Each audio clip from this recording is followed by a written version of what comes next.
Now at 5 and streaming on crossroadstoday.com, the search is heating up for 7 prison escapees with new clues, bigger rewards, and growing questions about who might be helping them stay hidden. Plus, a Victoria resident says a neglected lot next to his mother's home has become more than just an eyesore, and now his family's safety is on the line. Plus, severe storms sweep through Texas, leaving behind such widespread damage that one school district had no choice but to call off classes. We'll be talking about those storms, which are basically from the Dallas area northbound. For us, it's the wind and the humidity. It'll be with us for quite some time. We'll talk about how high the temperatures will get coming up in just a few minutes. A late night vote in Congress pushes a controversial bill with big changes to Medicaid and major tax cuts, one step closer to reality. You're watching 25 News now at 5. Good afternoon and thanks for being with us. I'm Shawna Currie. Well, in New Orleans, new video of inmates escaping from a local jail. Authorities raising the reward to find those still on the run amid questions about whether this was an inside job. ABC's Andrew Dimbert has the details. This morning, the manhunt for 7 dangerous prison escapees intensifying. We strongly believe that there are folks out there helping these inmates evade capture. The reward for information leading to their capture now more than doubling to $20,000 per inmate. We need the public's help, and we cannot do it alone. 10 men broke out of the Orleans Parish Justice Center Friday. Surveillance cameras captured some of the men forcing a cell door open, then escaping through this hole behind a toilet. 3 were recaptured over the weekend, including Kendall Miles, caught with the help of a camera equipped with facial recognition technology. Officials say the man with writing on his hoodie narrowly avoided being recaptured. If we would have received notifications even 1 minute earlier from the sheriff's office, we would have actually helped apprehend 2 subjects, not just 1. One of the 7 escapees still on the run, Derek Groves, was convicted of killing 2 men in 2018. Now the family of one of his victims is in hiding. 3 employees at the jail have been suspended. The sheriff says crumbling infrastructure and staff shortages contributed to the security breach. But she also suggested it could have been an inside job. We know that they had help. We're showing you they had help.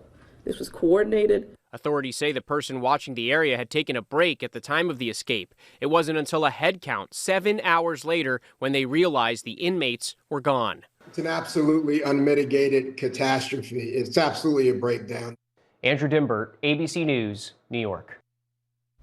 Officials say that jail needs a major overhaul. They say just replacing the faulty locks could cost millions of dollars.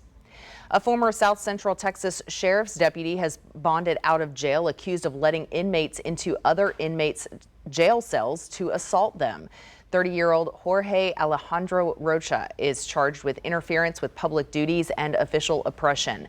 Texas law enforcement says Rocha resigned his position as a Bexar County deputy before he was served with termination papers.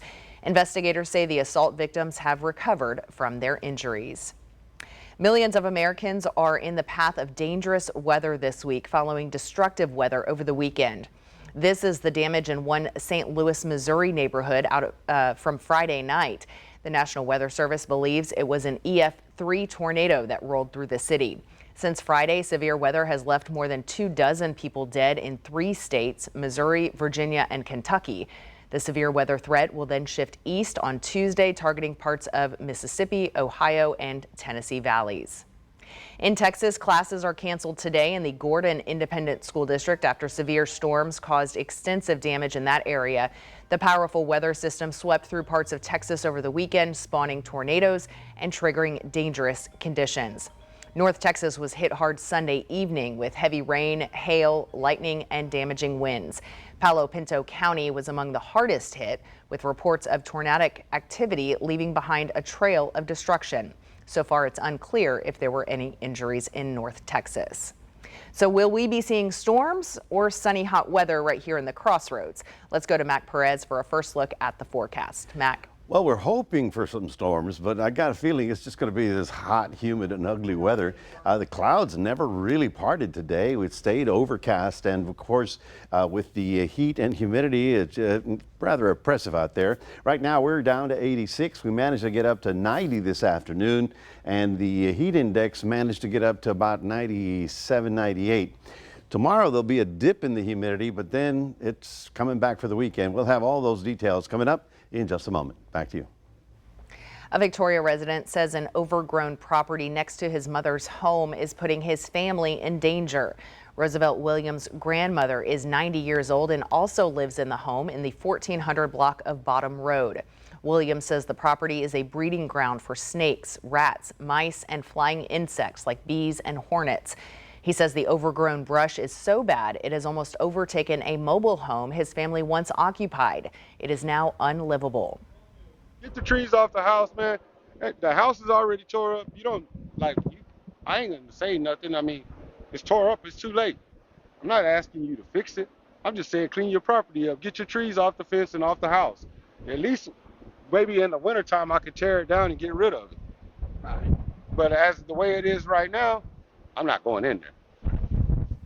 According to the county appraisal district, the overgrown property is owned by Victoria County. Williams has contacted Victoria County commissioners with his concerns.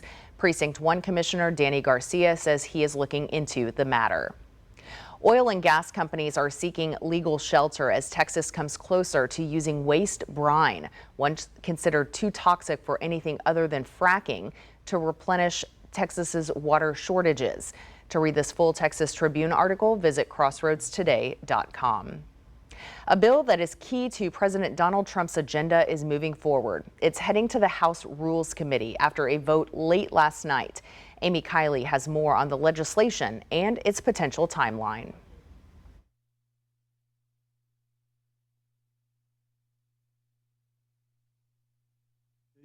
A reality for the American people. A bill that changes Medicaid and extends trillions of dollars in tax cuts is now over a key hurdle.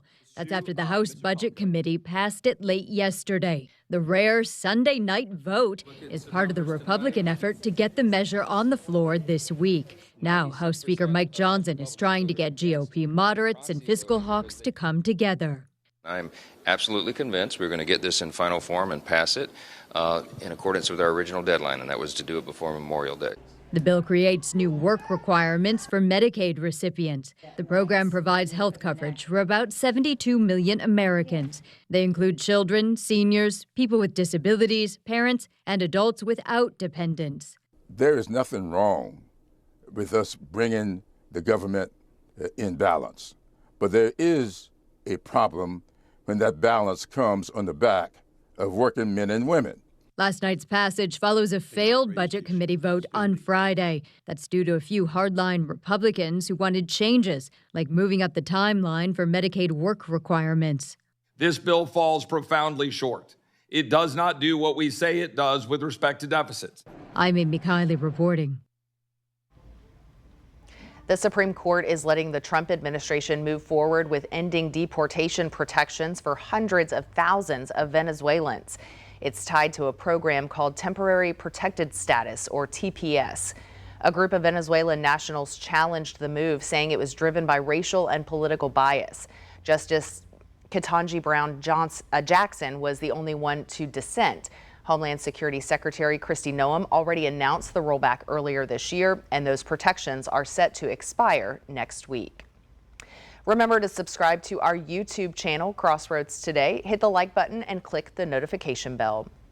Stay with us straight ahead on 25 News now at 5. Why experts say one simple conversation at home could make all the difference for your child's well-being.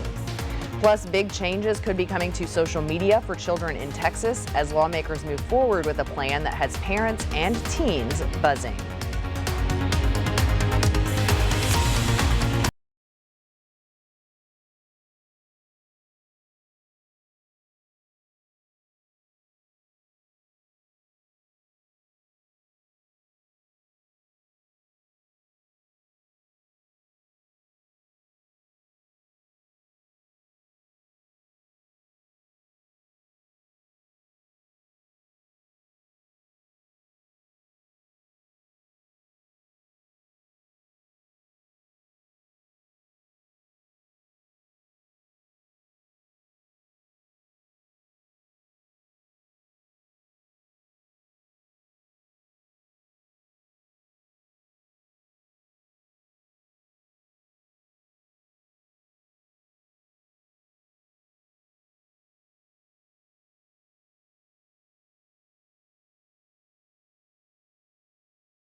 Former President Joe Biden has been diagnosed with an aggressive form of prostate cancer that has spread to his bones.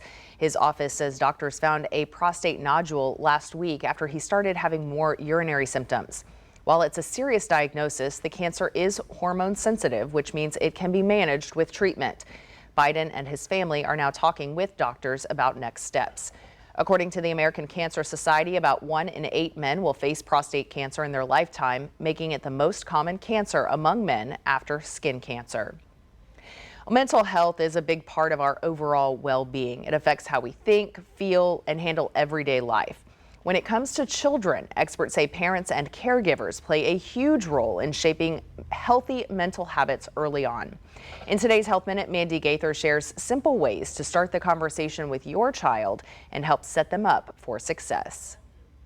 You take care of their physical health, and experts say it's just as important for parents to help children develop good mental health. It's natural for us to not bring things up until it's top of mind or until it's a problem.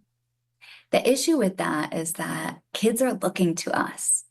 They need a guide. Licensed therapist Jody Baumstein with Children's Healthcare of Atlanta says when parents talk about mental health, be open and honest. If it's never talked about, that's sending a message that it's off limits. Instead, she says to create a comfortable space where kids can ask questions, talk about feelings, and grow into adults who do that. She says to normalize these conversations. Validate their questions, their curiosity, their confusion, whatever feelings they have, validating that experience. That's what creates a sense of safety. Baumstein says it's also important to use age-appropriate language that's clear and concise so that it doesn't feel like it's over their head. She says to also check for clarity, making sure a child understands.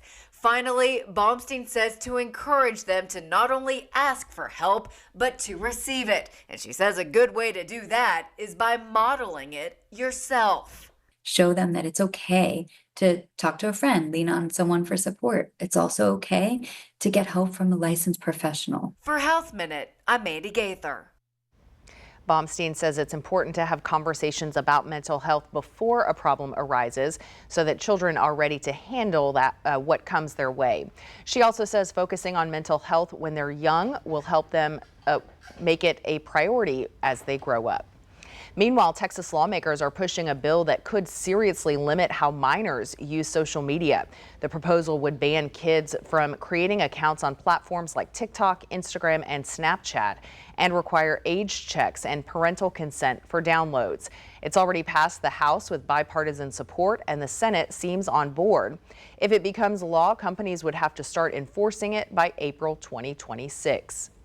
This brings us to our viewer poll this afternoon. Do you think social media poses a significant mental health risk to minors? Yes, no, or not sure.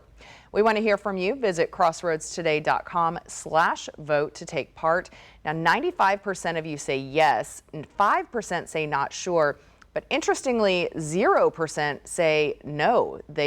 That they don't think social media poses any kind of significant mental health risk to minors. So keep voting. We'll have a look at the latest results on 25 News Now at 6.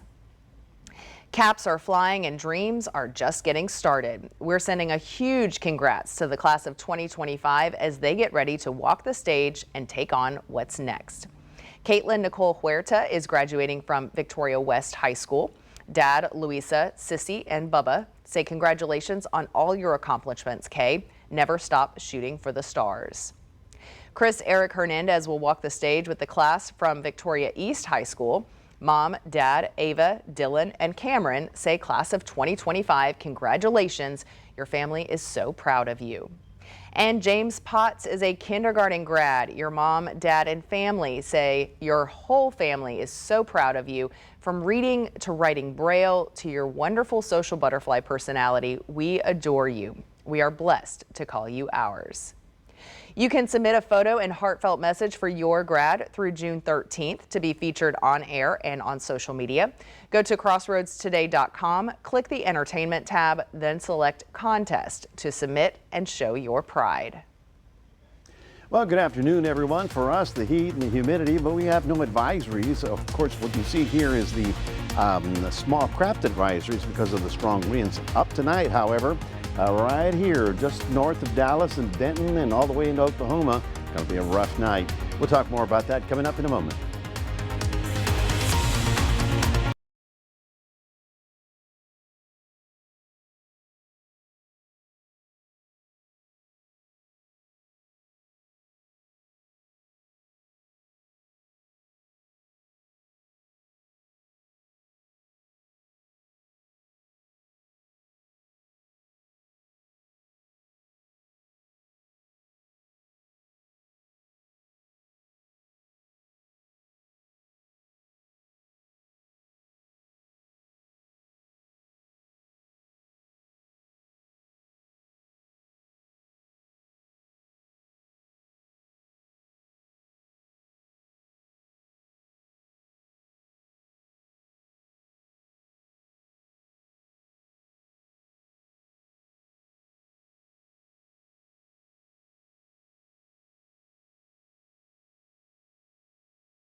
Well, good evening, everyone. Obviously, the heat and humidity are the big factors for us. We're sort of, it's the end of winter, or rather, the end of spring, really, for us, and too early for the tropical storm season, which is okay. But we're sort of in the middle, and what happens in the middle? Severe weather in the Central Plains. Right about now, we're at 86. The clouds are sort of helping out. I'm pretty sure that we did get up to 90 today, but we'll have to correct that. And of course, the heat index made it feel like it was 97 to 98.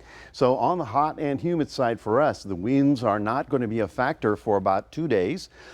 Believe it or not, there's a little frontal system that's actually moving toward our area, and that is going to get into our region. Now, I don't want to call it a cool front. I'm going to call it a dry front, okay? It's going to lower the humidities just a little bit. You see the humidity right about now in the 60s, 70%, of course 80% down along the water's edge. We widen up and you can see how it's absolutely bone dry to the west of this line here. That's the dry line right about there.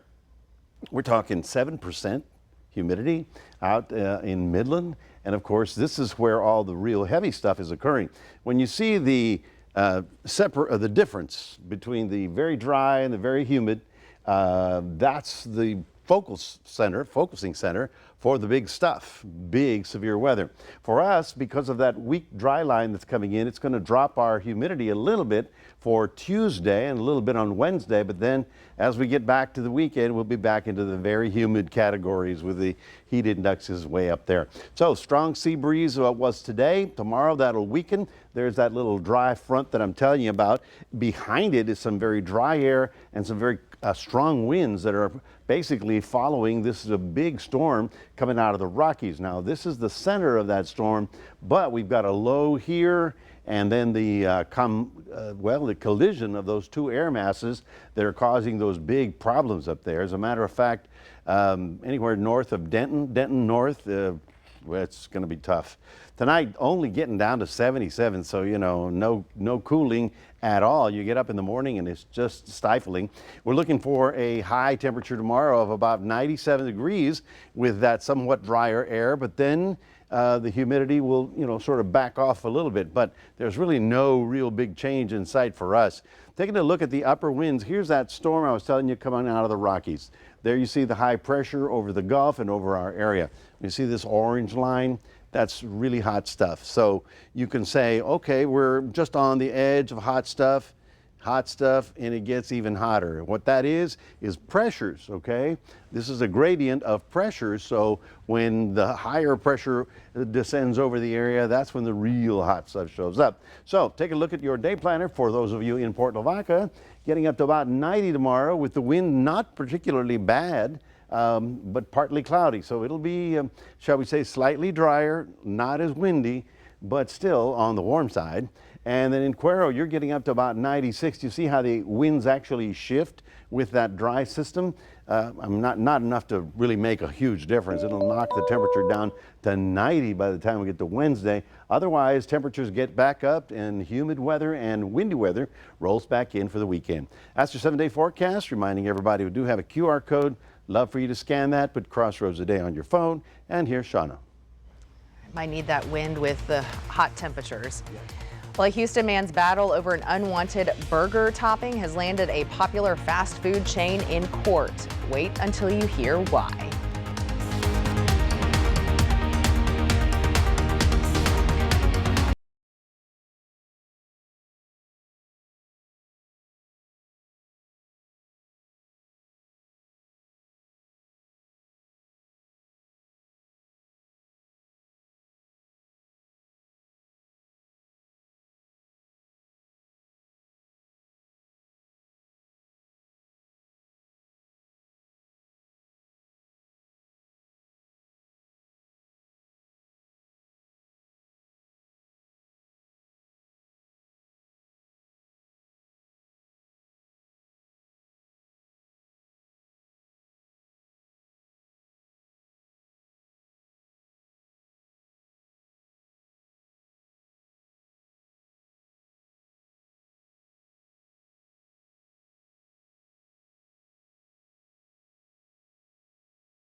Wall Street starts the week off strong with gains. The Dow closed up 137 points.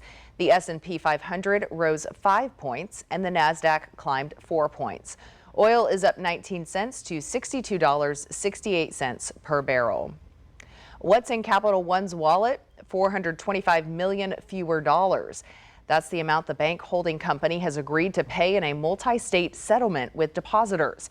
Customers say they were promised higher interest rates but didn't get them and were not told about a better account with higher returns.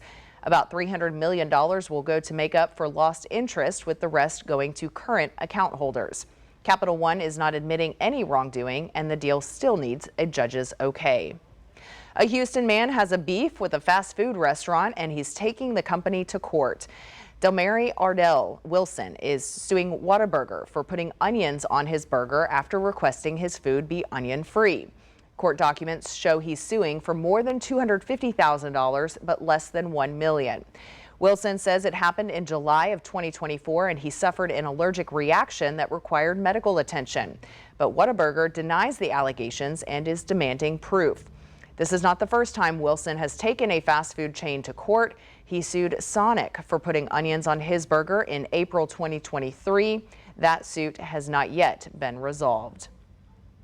23andMe has found a buyer. Biotech company Regeneron has agreed to buy genetic testing company for $256 million. Regeneron says it will keep all of 23andMe's employees and comply with the company's privacy policies concerning the genetic information that will now be in their possession. A court hearing on the transaction is set for June, and the deal should be approved later this year. The San Francisco-based 23andMe filed for bankruptcy in March. There's a new way to get to Sesame Street through Netflix. Sesame Workshop just signed a deal with the streaming giant after Warner Brothers Discovery chose not to renew its contract with Max. Starting with season 56, new episodes will drop on Netflix and PBS at the same time, a big change from the old deal where PBS aired them months later. Netflix will also get 90 hours of classic episodes, while older ones will still stream on Max through 2027. People in Iowa lined up for a once-in-a-decade event that's as famous for its funky aroma as it is for its fleeting beauty. The details up next. Tonight, millions bracing for more dangerous storms. Plus, former President Biden's deeply personal cancer battle. What we know about the diagnosis as world leaders reach out. World News Tonight with David Muir is America's most watched newscast.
In Ames, Iowa, people were lining up this weekend to catch a whiff of a once-in-a-decade stink. I think they're crazy, but Yeah. A rare corpse flower named Stink Floyd bloomed at Ryman Gardens, and true to its name, it did not disappoint. The 12-year-old plant let loose its signature scent, described by some as dirty gym socks, by others more like roadkill. Lovely, right? Lovely. Yeah. The bloom and the stench only last 24 to 48 hours, making it a must-see and smell event. Around 15,000 visitors were expected to brave the funk and check it out. I'm glad we don't have smell-o-vision. Yeah, and in Ames, Iowa, what else do you have to do? You know, I don't know. I guess they weren't hit by severe weather this weekend, 48 right? hours, you got to get out there and smell it. No, thank you. Yeah, that's true. That we'll be talking tonight about the heavy weather that's going on in the plains, but for us, it's the heat and the humidity. That's, of course, the problem. Now, we're going to get a little bit of a break in the humidity tomorrow.